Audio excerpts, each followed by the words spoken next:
हम ज्योतिष पर कुछ प्रकाश डाल रहे हैं।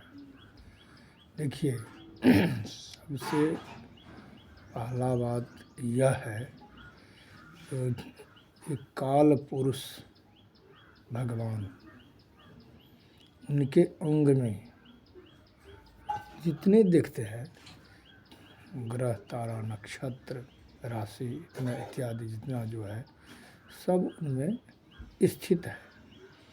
और वो भगवान काल पुरुष को वो दिखाई नहीं दे देते हैं, वो अदृष्ट है, तेजोमय है, प्रकाशमय है।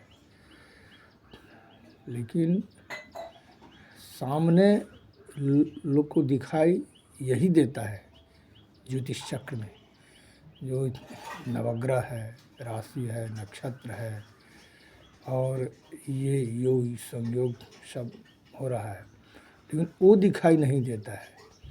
जो वही काल पुरुष जो है से कभी ब्रह्म रूप में प्रकट होके इसी अंतर में जो है सो सृष्टि करने लग जाते हैं।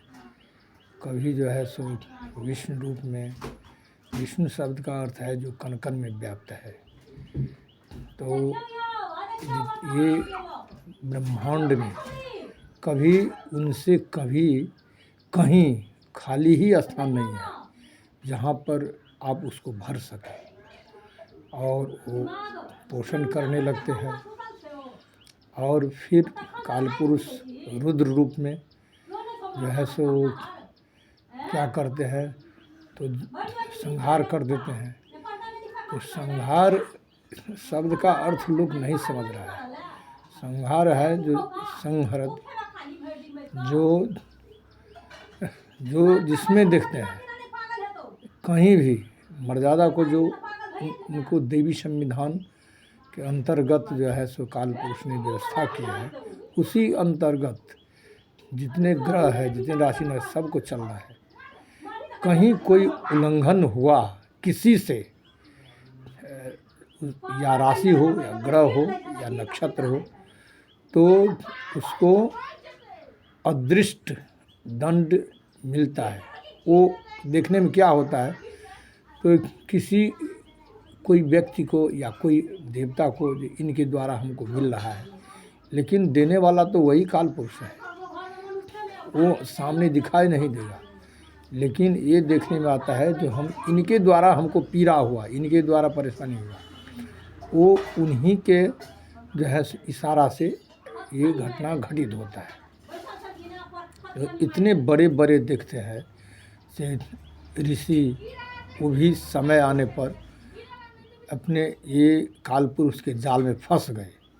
उसके अहंकार के कारण, अपने अहंकार के कारण वो फंस गए। राजा, बड़े बड़े राजा भी फंस गए, बड़े बड़े तपस्वी भी फंस गए। और तो उनसे बाहर है कौन जो दिखाई देता है जो हम ये है वो है, अपने को दिखावा करते हैं?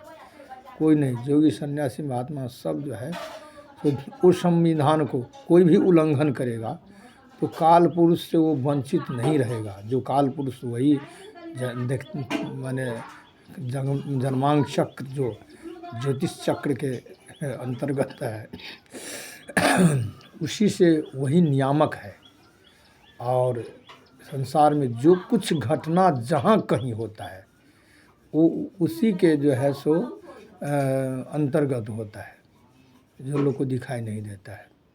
कहीं किसी को कभी भी किसी को यदि पीड़ा देंगे तो आप ये समझ लीजिए आप वो बच नहीं पाएंगे। अभी जैसे देखिए राजनीति का अभी बहुत उथल पुथल है।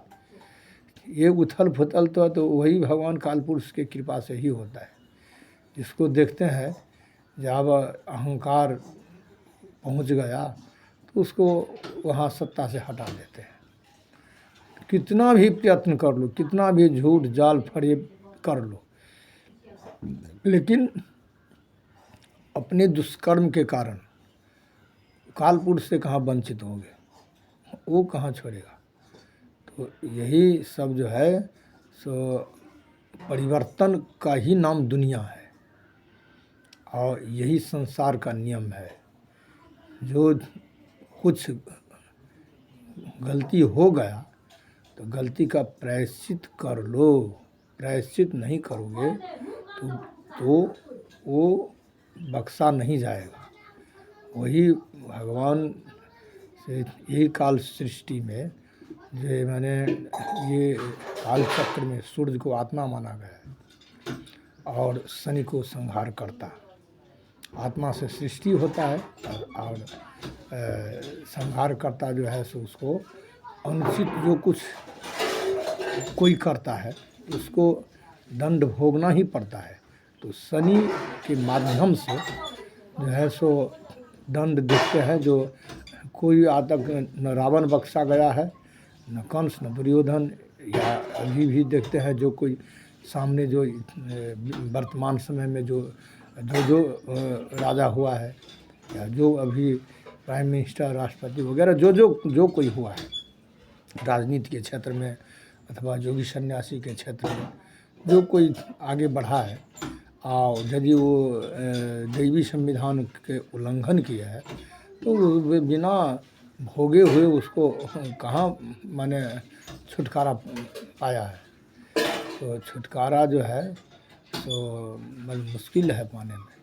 इसीलिए प्रायश्चित सबसे ज़रूरी है। प्रायश्चित पापस्य चित्तम प्रायश्चित्तम, पाप का शोध अवश्य करना चाहिए। और ये बात समझ लो, जो कुछ हम बोलते हैं उसका अर्थ कोई नहीं जानता है, ये उनका मूर्खता है।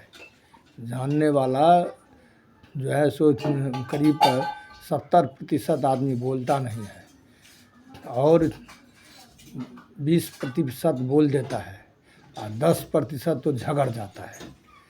तो क्या जो नहीं बोलता है उसी के सत्ता से दंड मिलता है, और जो झगड़ जाता है वो तो ये समझता है जो इसमें हमारा जो है सो फ़ायदा नहीं हो रहा है, इसीलिए झगड़ जाता है।